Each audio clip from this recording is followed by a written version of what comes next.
Ever since primitive times, humans have been using axes to chop wood.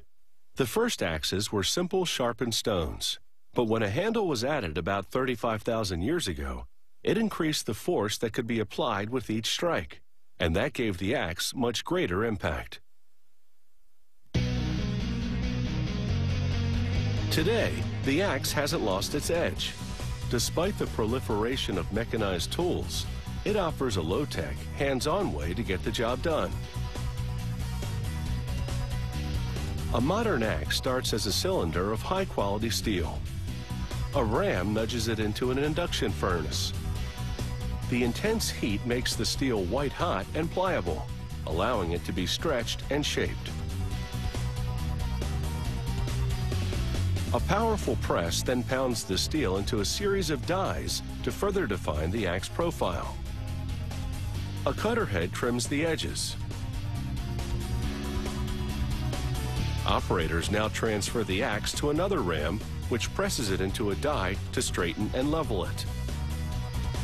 Then it's on to a revolving rack for a half hour to cool down and harden, just enough so they can be handled.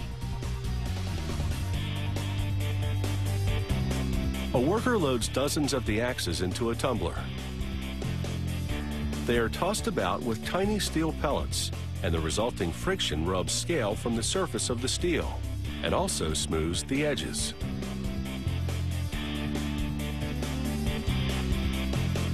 Then this worker presses the back of the axe head against a sanding belt to bevel the edges.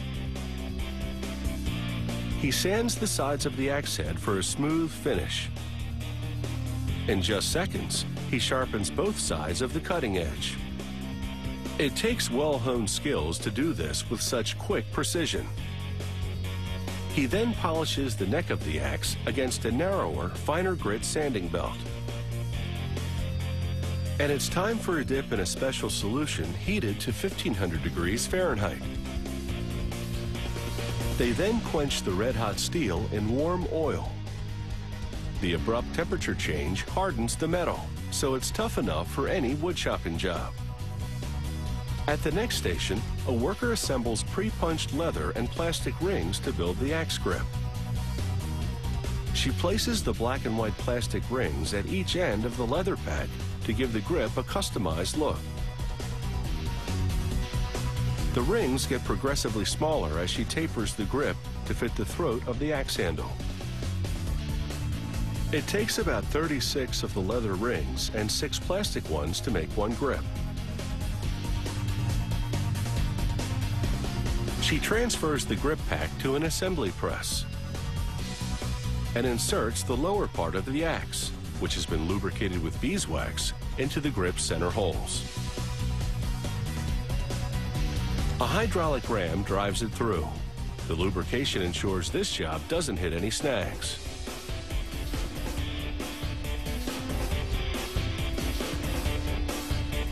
She now flattens metal prongs at the base of the handle to secure the grip. The axes rotate as a long abrasive belt rocks against the leather. It sands the grip to make the layers flush.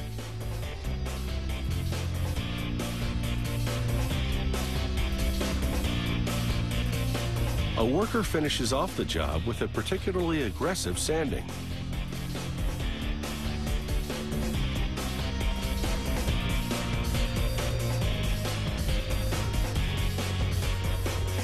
His handiwork makes this grip look really smooth.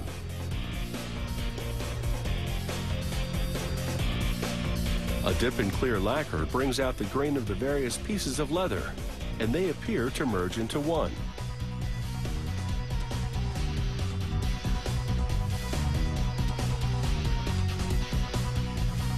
Once the lacquer dries, another worker polishes the exposed steel against a belt with a very fine grit. The result is a glossy sheen that ensures this axe will definitely look good on the job.